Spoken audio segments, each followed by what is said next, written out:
if you only have one plan and you say we take step A, B, C, D, you get completely derailed when your plan doesn't happen. Yeah.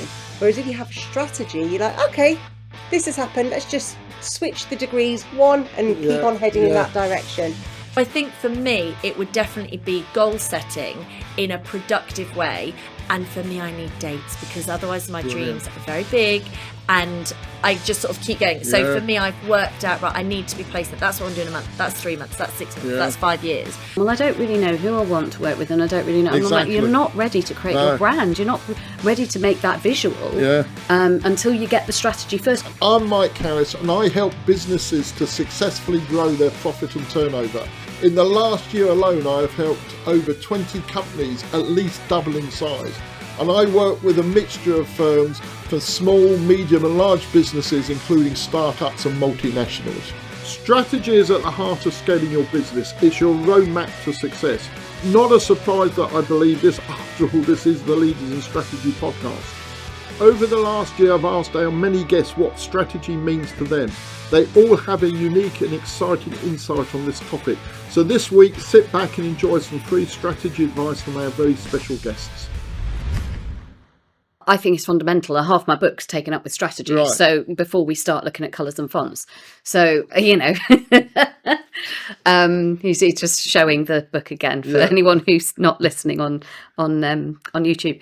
So, yeah, strategy is the core. As I say, I've got a background in marketing and in sales. And so that came before you do anything. And the way that I always talk about things in visual ways, and with my, kind of interest in property and construction and, interior, I qualified as an interior designer as well. It's like trying to choose wallpaper, doing your branding before you've got your strategy is like trying to choose your wallpaper before you've dug the foundations. Yes. Right. And without that, it falls over. So people who do rush straight into the branding work will often find that they're directionless. They don't know, they've got the logo and they don't know what to do, but they don't know how to show up, and they don't know how they should come across in their messaging. They don't know what they should be talking about. They're not sure how to position themselves. So it's all about the positioning, the messaging, the getting clear on what it is that you want to achieve with the business, with your own personal brand, how you want to be perceived before you start making that visual. Yeah, absolutely. Another analogy, because I love me analogies, is I liken brand to being like an iceberg. Yeah. So what you see above the iceberg is the visual part, which is the branding and the messaging, and the tip of the iceberg is the logo, which is why everyone just kind of wants to rush to that summit and we'll get a logo done. But what they don't realize is all the stuff underneath the water that's actually holding that, that's actually supporting that. And it's not seen, but it's very much felt. Yeah, I got a client recently who brought me in to work on their business plan and their strategy. And the day I started there, they'd just started with a consultant to produce the website. And I said, well, you've got to wait until we finish the business plan. You can't produce the website because it will not represent your business plan. You've got to have the plan. Yeah, you've got to know what you want before you can. Absolutely, and that's what I've turned clients away before when they've gone, well, I don't really know who I want to work with, and I don't really know. And I'm like, you're not ready to create your brand. You're not ready to make that visual. Until you get the strategy first. Go back to your business coach. Yeah, exactly. Get the answers and then come back. And the problem they've got is they went ahead with the website anyway, and now they're going. Now they're a bit lost. We're going to have to go back over the website because we need all of this to be represented into the website. So So it's good to hear that from your point of view, the importance of strategy. You can't do one without the other. They're absolutely intertwined. Because again, when I talk about a leader, the whole point of whoever the leader is they have a vision of something, a goal, a target, something that they want to achieve that doesn't exist right now. And to get from where they are now to what they want to achieve, there's a gap. And the only way you're going to fill that gap is to have a strategy. Now, some people say you've got to have a plan. And there is a difference between a strategy and a plan. So the strategy is looking at all of the different routes and options and possibilities and being able to flex in, we are in a VUCA world where things will change. People will leave jobs. People will go off and have babies. There will be a war and force the oil prices up, etc. So if you only have one plan and you say we take step A, B, C, D, you get completely derailed when your plan doesn't happen. Yeah. Whereas if you have a strategy, you're like, okay, this has happened. Let's just switch the degrees one and keep on heading in that direction. And so having the strategy and the leader are intertwined. I would not follow anybody into battle if they didn't have a strategy. Yeah, absolutely. It's having very clear goals, having timelines that go with them, because I have really big goals. And what I tend to do is I'll think about those and actually I work backwards. And I think, right, if I want that to be this goal, let's go back. Let's do small steps. Where do I need to be today to have that in whatever that is? So I think strategy for me also has to be written down. It can't just be in my head, because if I'm working with other people, they need to understand what my strategy is. I want input in my strategy. If I'm working in a business with lots of other people, I want to know what's your goal? How can we feed that into our strategy? So I think for me, it would definitely be goal setting in a productive way. And for me, I need dates, because otherwise my dreams are very big and I just sort of keep going. So for me, I've worked out, right, I need to be placed at, that's what I'm doing a month, that's 3 months, that's 6 months, that's 5 years. So I would say that would be the key one for me. Brilliant. I think you've summed it up really well. I think strategy is having having clarity of vision with a clear roadmap of the how. So knowing the why, and also at a high level, the how it's going to get done. But I think in addition to that is then having the flexibility to pay attention to the environment. So there's a lot of experimentation that goes with strategy. And I think this is why it's not just you can just put in ChatGPT and ChatGPT will tell you, right? So that might be a good starting point if that's all you can afford, right? But I think the real skill is to sharpen up that vision, like be very clear on what your why is, have a very high level how mapped out, and the courage, really it's courage to put out your not so good idea out in the world and see, how the world reacts to it, take all of that data back and then go back to the drawing board and keep iterating. Because I think strategy for me is very iterative. I think the days of having like this 5-year strategy that we sit down once and we do it and we lock it up, I think it's more, we can kind of have a direction for 5 years, but I think done well, your strategy really should at least be reviewed quarterly. Is kind of how I try to explain it. Strategy, really having the right processes and whatever behaviors, whatever it is, to succeed. So in terms of the business, marketing strategy has helped me. Then there's a social strategy that helps. Then you've got your sales strategy. And then your overall business plan strategy almost.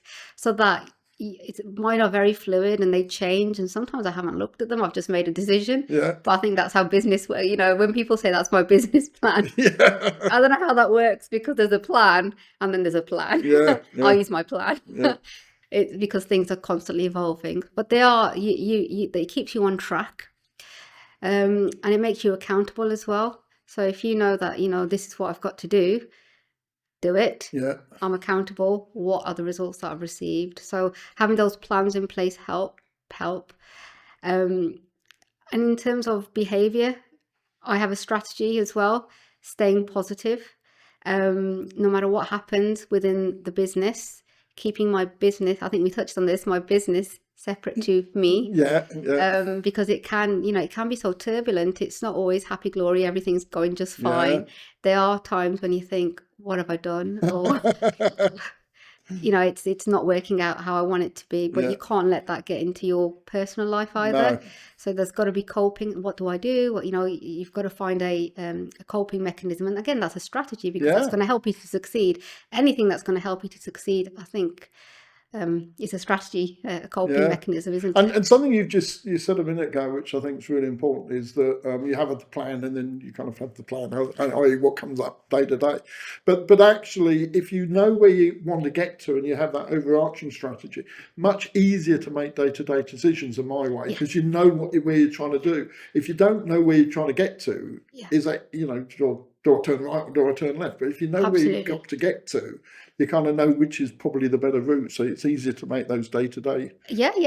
It's like a road closure, isn't it? Yeah. You've got a guide. You know where you want to get Yeah. to, but that road is closed. So how else can I get there? So Exactly. you try That's something a else, very right? good analogy. Yeah, exactly right. Yeah.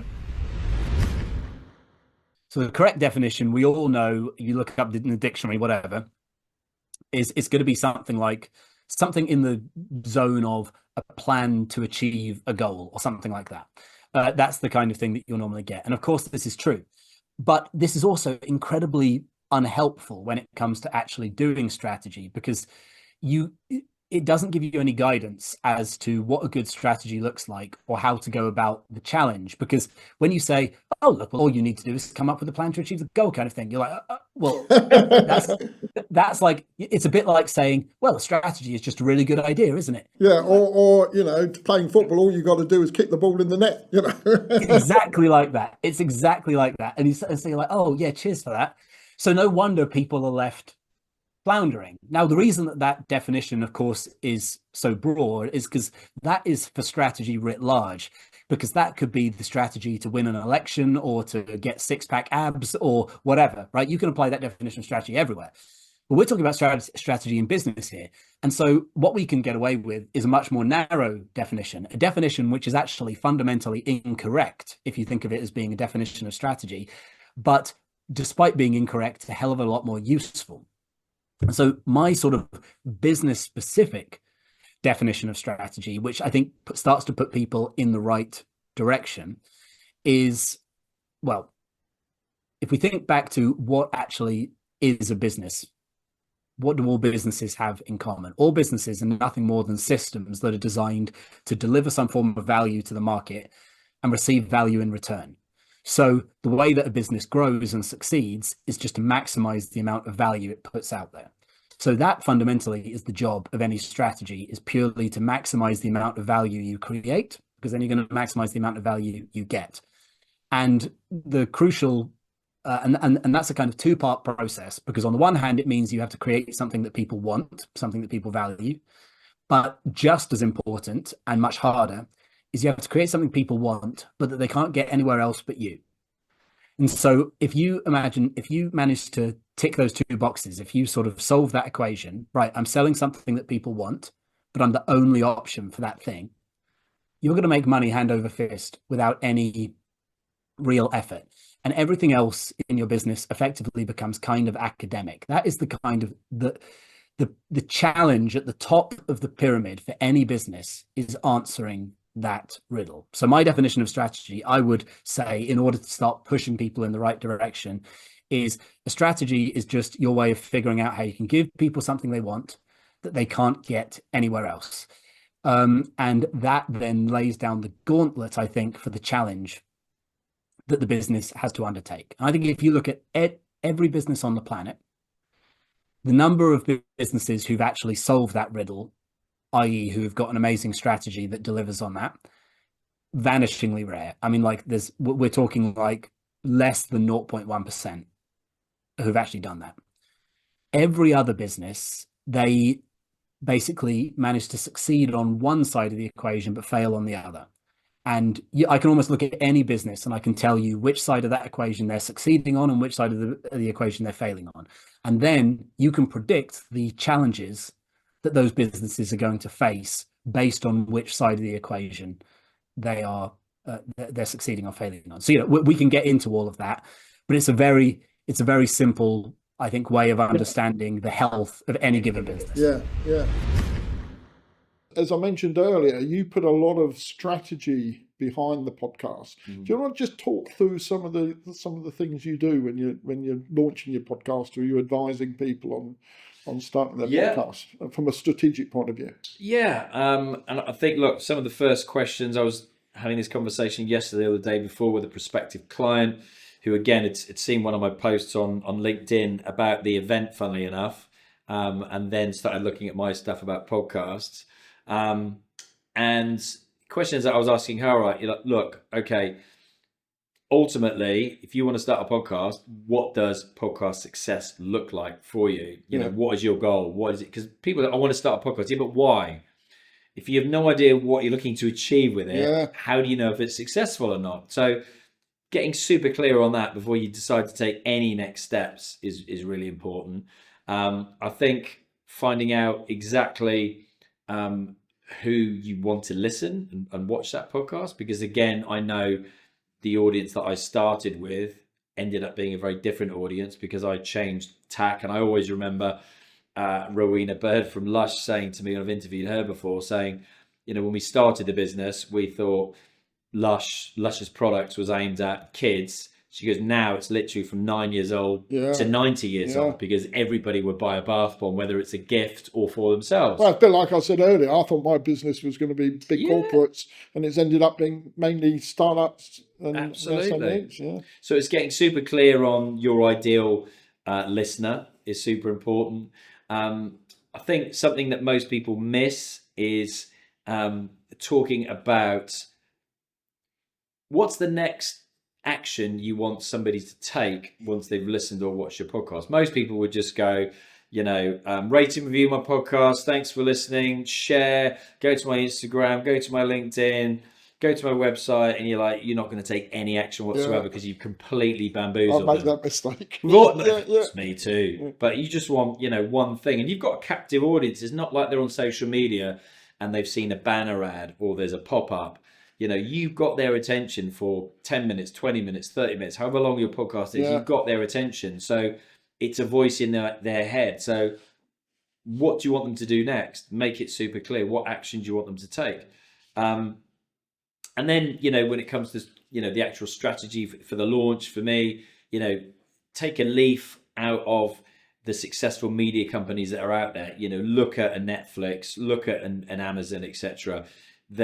When they launch something, they usually launch with a series, a limited series. Okay, so you hook someone in, but instead of them watching that and then going, oh, there's nothing else, and going elsewhere to the competition, that you hook them in, and then you've got a whole library of content that they can dive into and fully immerse themselves, because you want to take them from a casual listener to a follower if it's audio, or a subscriber if it's video. You want them to click that button. So for me, it's launch with that. And again, look, they still say 50% of podcasts are found through organic search. So if people can't find your podcast by searching online, then you're missing 50% of your potential audience. So if you've got, for example, 100 followers and you send them and there's one piece of content there, what's the maximum you're going to get? 100. If you send them there and you've got 4, 5, 6 episodes, you're 4, 5, 6xing your potential downloads, meaning you could gate crash the podcast to get in the charts for your category. Yes, there's a bit of ego in there as well, because everybody likes to take the screenshot and look at my number one, look at my top 10 podcast or whatever. But more than that is that you've then got visibility, right? You will then start attracting other casual listeners, viewers, who you can turn into super fans for your podcast. If you haven't got that visibility, if you hadn't launched with more than one episode, it's not going to happen. Getting things achieved through others is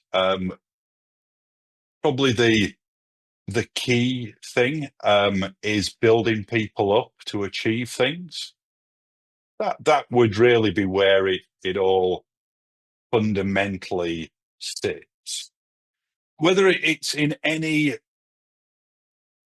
venture where you get teams together, whether it's on the pitch, whether it's on a court, wherever teams interact, you really get the best out of people when they're all going in one direction and they have a clear objective that is a meaningful purpose. And so I think that's another layer of leadership and establishing that clear purpose and getting the whole team pulling together in a certain way. And that is very much leadership rather than management. Management strikes me as stopping people doing things, whereas leadership is helping people do things. And what do you need to do this? How can I help you do this? Yeah. Rather than, you shouldn't be doing that, you shouldn't be doing that. What are you doing that for? And I think when you walk around a shop floor, when you walk around a business, it's very difficult to tell who has the capabilities of being a great manager. But it's quite easy to see the leaders. Yeah. For good and ill. You know, sometimes it can be the moaners that have a level of charisma that people get around and moan to. Sometimes it can be the introverts that don't say a lot, but when they say it, everybody listens, and they can be leaders. It's quite, I would say, it's much easier to find your leaders than find your managers. Yeah. And I do feel that managers don't, the primary thing isn't to facilitate others growing and the organization taking off. It's to stop and put barriers in the way. I mean, you've identified it there as a separate thing, and certainly there needs to be an aligned business development approach with strategy, but it can't be a separate thing. So you can't really have a business development strategy without the overall company strategy, and you can't really have the company strategy without input from the business development strategy. So there's kind of this meeting in the middle. You know, what structure and approach and processes in place to make that effective, and that's really where the strategy comes in terms of positioning, whether it's with the customer relationships that you're looking at. I think you said in a previous question or a previous point, you know, seeing your mates, the people you've always spoken to, always worked with, sometimes won't necessarily give you what you want here. So being able to challenge that, identify the gaps in terms of that process, in terms of customer relationships, which again can be quite difficult. Sometimes you've got customers who are very standoffish, or you're going through a very formal tender process. What is a strategy? So I'm going to take you back in time to when I first really had to think about this. I just finished a major project in Edinburgh. I'd come down to do a job in Birmingham. I wasn't particularly keen to do it. I felt I'd been there and done that, but I decided if I was going to run the project in Birmingham, I was going to learn about leadership. I wanted to be different. I wanted to progress my thinking and progress my career. And one of the first things I found when I was looking at leadership was the importance of strategy. In fact, it's very hard to be a leader if you don't have a strategy, if you don't have a vision of where you want to take people. So that was my first experience of strategy. So like most things, I went off to find a definition of what strategy actually means. Back then, I don't think Google existed. So I went to the Collins English Dictionary and looked it up. And the definition I found was the art of planning and directing large military movement and operations in a battle or war. And I thought, that's not really applicable. That's not what I want. So I went off and did research on a lot of other definitions, but I kept coming back to it, the one I just mentioned. And the reason I kept coming back to it was because I decided with a bit of tweaking, it actually could be used for my purposes. And the tweaking I did was I took it from the art of planning and directing large military movement and the operations in a battle or war, and changed it to the art of planning and directing large business movement and operations in a competitive environment. So tweaking it a little bit, it actually worked for me, and I've used that now ever since, and that must be about 15 years now. So it's a definition I found really helpful. I do get a lot of people saying, actually the original definition is not far wrong. Actually, when you're in business, it certainly feels like you're in a battle and a war. So they kind of see the connection, and that's quite useful. But the one I use, as I say, the definition I use is about businesses and competitive environment. And the reason I really like it is because it keeps it loose. It can actually be used and adapted for different situations. So if you're running and heading up an HR department, it's the art of planning and directing HR operations movement in, say, a manufacturing company. If you work in sales and marketing, it's the art and planning and directing of sales and marketing movement within a sales environment.